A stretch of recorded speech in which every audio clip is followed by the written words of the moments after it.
హైదరాబాద్లోని అంబర్పేట్ ప్రాంతంలో డ్రగ్స్ అమ్మకాలు జరుగుతున్నాయనే సమాచారం మేరకు excise STF B team SI Sandhya తన సిబ్బందితో కలిసి తనిఖీలు నిర్వహించారు.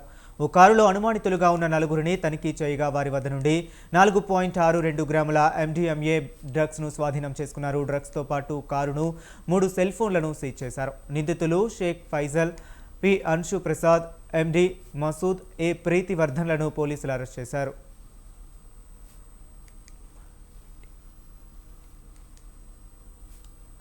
ఇక ఇదే అంశంపై మరింత సమాచారం మా ప్రతినిధి లిఖిత లైవ్ ద్వారా అందించడానికి సిద్ధంగా ఉన్నారు. లిఖిత, చెప్పండి.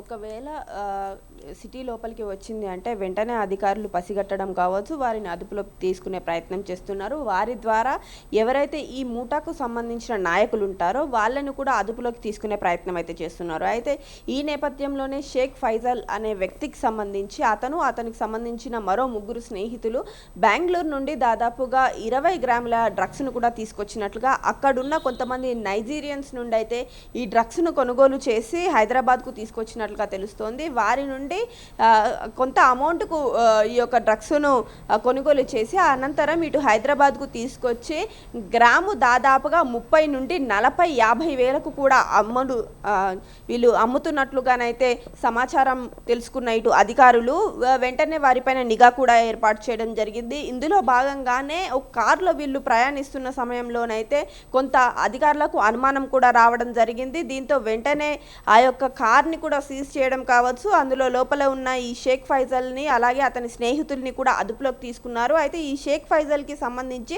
గతంలో కూడా ఇతను డ్రగ్స్ తీసుకున్నట్లుగా కేసులు నమోదైన పరిస్థితులు ఉన్నాయి. అయితే ఇదే నేపథ్యంలో అతను డ్రగ్స్ తీసుకున్న తర్వాత ప్రయాణం చేయడంతో ఒక యాక్సిడెంట్లో అతని చేయి కూడా పోయింది. అయినప్పటికీ కూడా డ్రగ్స్కు బానిసైన ఈ షేక్ ఫైజల్ అయితే ఏమాత్రం ఆ విషయాన్ని పట్టించుకోకుండా డ్రగ్స్కు దూరంగా ఉండకుండా ఎన్నోసార్లు రీహాబిలేషన్ సెంటర్స్కి పంపించినా కూడా తిరిగి మళ్ళీ జనజీవన స్రవంతిలో కలిసిపోవడంతో పాటు మళ్ళీ అదే పనిని కొనసాగించడం, ఈజీ మనీకి అలవాటు పడడంతో పాటు తనకు సంబంధించిన కొంతమంది స్నేహితులను కూడా అలాగే అతనికి ఉన్న కొన్ని సంబంధాలతోనైతే ఈ డ్రగ్స్ని హైదరాబాద్కు తీసుకురావడంతో పాటు అతను కూడా సేవిస్తూ అతని స్నేహితులకు కూడా ఇది అలవాటు చేస్తున్నట్లుగానైతే అధికారులు గుర్తించారు. ఈసారి మాత్రం తప్పకుండా కఠిన చర్యలు తీసుకుంటాము, అలాగే షేక్ ఫైజల్కు సంబంధించిన ఫ్రెండ్స్తో పాటు ఇతర వాళ్ళు ఎవరైతే ఉన్నారో అంటే దీనికి సంబంధించిన ఇతర ఫ్రెండ్స్కు కూడా ఈ యొక్క ఇన్ఫర్మేషన్ని పాస్ చేసినాడో వాళ్ళ డీటెయిల్స్ కూడా తీసుకొని వాళ్ళని కూడా అదుపులోకి తీసుకొని డెఫినెట్గా